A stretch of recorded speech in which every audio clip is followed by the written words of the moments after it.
BJP. നേതാവ് print Mahadev Rahul ഗാന്ധിക്കെതിരെ വധഭീഷണി മുഴക്കിയ സംഭവത്തിൽ പ്രതികരിച്ച് ബി.ജെ.പി. നേതാവ് ബി. ഗോപാലകൃഷ്ണൻ.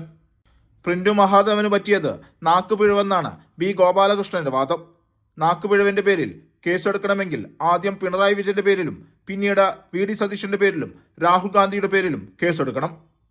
ബി.ജെ.പിയെ വേട്ടയാടിയാൽ ഏത് പോലീസുകാരനായാലും ചാണകമുക്കിയ ചൂലുകൊണ്ടടിക്കും. ഒരൊറ്റ കോൺഗ്രസുകാരനെയും വീട്ടിലുറക്കില്ല. ഈ വിഷയത്തിൽ കോൺഗ്രസുകാർ വല്ലാതെ തിളയ്ക്കണ്ടെന്നും അദ്ദേഹം കൂട്ടിച്ചേർത്തു. അനാവശ്യമായി ചാർജ് ചെയ്ത കേസിൽ പോലീസ് നടത്തുന്ന റെയ്ഡുകളിൽ പ്രതിഷേധിച്ച് ബി.ജെ.പി. മാർച്ച് നടത്തുകയും ചെയ്തു. പ്രിന്റു മഹാദേവൻ പറഞ്ഞതിനോട് യോജിക്കുന്നില്ലെന്നും ബി. ഗോപാലകൃഷ്ണൻ കൂട്ടിച്ചേർത്തു. പിന്തുണയല്ലല്ലോ, അയാളുടെ പേരിൽ കേസുണ്ട്. അയാൾക്ക് പിന്തുണ എന്ന് പറഞ്ഞാൽ അയാൾക്ക് പിന്തുണ എന്ന് പറഞ്ഞാൽ അയാൾ രാഹുൽ ഗാന്ധിയോട് പറഞ്ഞതൊക്കെ ശരിയെന്നല്ലേ പിന്തുണ എന്ന് പറഞ്ഞാൽ? അല്ലല്ലോ. നമ്മൾ അയാൾക്കെതിരെ നടപടിയെടുത്തു.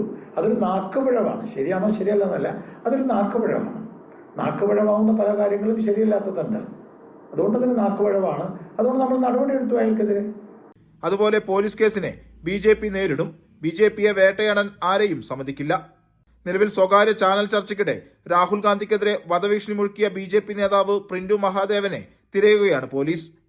പ്രിന്റുവിനെ തിരഞ്ഞ് ബി.ജെ.പി. തൃശൂർ ജില്ലാ ഭാരവാഹികളുടെ വീടുകളിൽ പോലീസ് റെയ്ഡ് നടത്തി.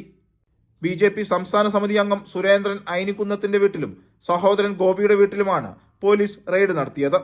സ്വകാര്യ ചാനൽ ചർച്ചയ്ക്കിടെയാണ് ലോക്സഭാ പ്രതിപക്ഷ നേതാവ് രാഹുൽ ഗാന്ധിക്കെതിരെ വധഭീഷണി മുഴക്കിയ സംഭവത്തിൽ ബി.ജെ.പി. നേതാവ് പ്രിന്റു മഹാദേവനെതിരെ പോലീസ് കേസെടുത്തത്.